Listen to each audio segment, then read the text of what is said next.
प्रदूषण। देखिए, जल प्रदूषण में जो चीज़ें वायु में होती थी अब जल में होंगी, मतलब जल में जो असंतुलन की स्थिति पैदा होती है वो जल प्रदूषण कहलाती है, एक लाइन में।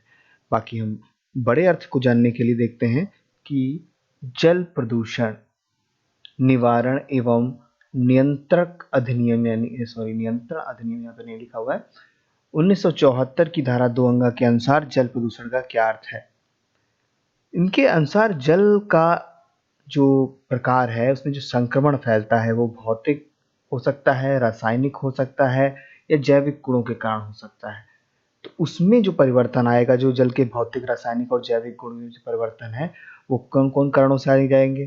जैसे औद्योगिक बहिस्राव है, मतलब जो उद्योगों के बहिस्राव में निकलता है, उद्योगों में से जो गंदा पानी निकलता है वो, या किसी गैस के मिल जाने से, अगर कहीं गैस कोई फैल गई है, तरल वायु है वो पानी में फैल गई है तो उसके कारण हो जाता है। ठोस वस्तु कोई अगर असंतुलित कर देती है पानी के व्यवस्था को तो उससे भी पानी प्रदूषित हो जाता है और वो जल प्रदूषण कहलाता है। देखिए, केंद्रीय प्रदूषण नियंत्रण बोर्ड के बारे में जान लीजिए। इसका गठन एक सांविधिक संगठन के रूप में जल प्रदूषण यानी कि जल निवारण एवं नियंत्रण अधिनियम 1974 के अंतर्गत सितंबर 1974 में किया गया था। सबसे पहले केंद्रीय प्रदूषण नियंत्रण बोर्ड जल प्रदूषण के लिए ही बनाया गया था। जानते हैं WHO क्या कह रहा है। विश्व स्वास्थ्य संगठन, इस पर भी हम एक वीडियो बनाएंगे अपना कि WHO क्या करता है, WHO का कौन कौन सी बातें बताता है और कौन कौन सी कार्य की योजनाओं को आगे बढ़ाता है। फिलहाल जल प्रदूषण में WHO ने 1971 में जो मानक बनाया था पेयजल के लिए, उसमें सबसे पहले एक भौतिक मानक बनाया कि विश्व स्वास्थ्य संगठन के अनुसार पेयजल ऐसा होना चाहिए जो स्वच्छ, शीतल, स्वादयुक्त और गंध रहित हो। दूसरा है रासायनिक। विश्व स्वास्थ्य संगठन के अनुसार पेयजल का पीएच मान आप लोग जानते हैं पीएच मान क्या होता है, कौन सा 7 से ऊपर होना चाहिए, कौन सा 7 से नीचे होना चाहिए। तो पीएच मान एक मेजरमेंट है क्षार और तरल जो वस्तुएं होती हैं उनके लिए। 7 से 8.5 यानी कि 7 to 8.5 के मध्य होना चाहिए पेयजल का पीएच मान। ठीक है, तो ये हमारे WHO ने निर्धारित किया है। अब हम बात करेंगे जल प्रदूषण के स्रोत की। तो प्रदूषण है दो प्रकार से फैलता है, जाहिर सी बात है। वायु में भी मैंने यही बताया था और जल में भी यही बताएंगे कि प्राकृतिक स्रोत हैं, कुछ मानवीय स्रोत हैं। प्राकृतिक स्रोत क्या है कि जैसे भूस्खलन, यानी कि जैसे कहीं पे धरती का जो है ऊंचा नीचा खिसक गई इधर उधर, या भूकंप मान लीजिए उसको, के दौरान जो खनिज पदार्थ हैं या पेड़ पौधे हैं, पत्तियां हैं, जल में मिल गई, वो दूषित कर दिया जल को और जल प्रदूषित हो गया।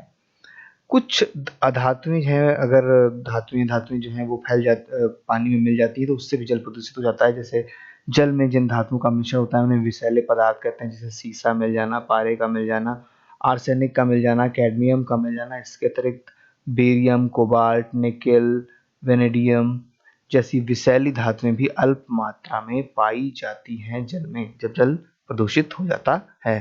तो ये जो नाम मैंने थोड़ा ग्रीन में करके लिख रखे हैं, देख लीजिएगा कि कौन कौन से ऐसी पदार्थ हैं जो जल को प्रदूषित करते हैं। सीसा, पारा, आर्सेनिक और कैडमियम, और इसके अंदर जो धातुएं, विषैली धातुएं हैं वो बेरियम, कोबाल्ट, निकेल और वेनेडियम है। कहें अगर मानवीय स्रोत की बात तो बहुत है।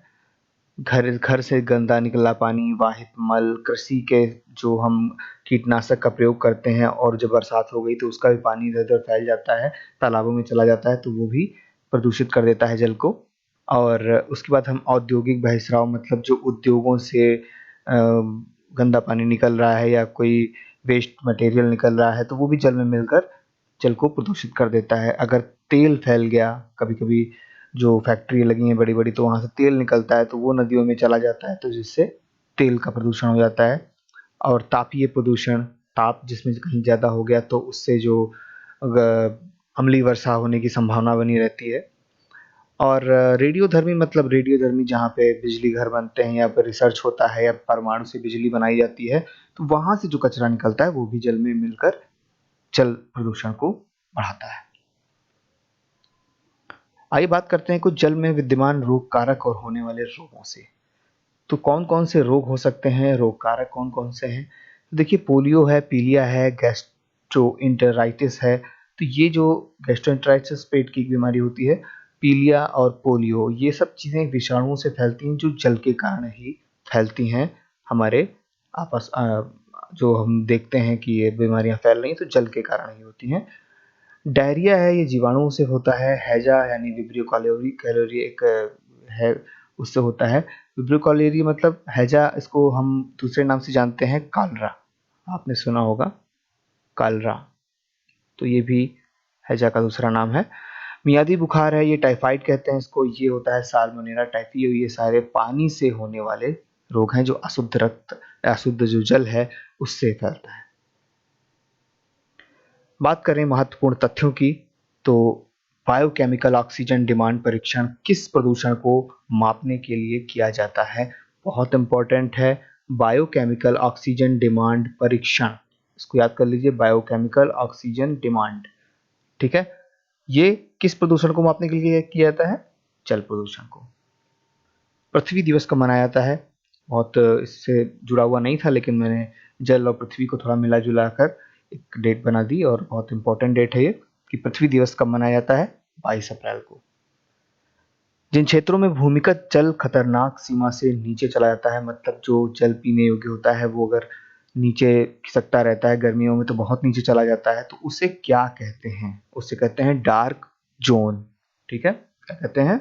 Dark zone.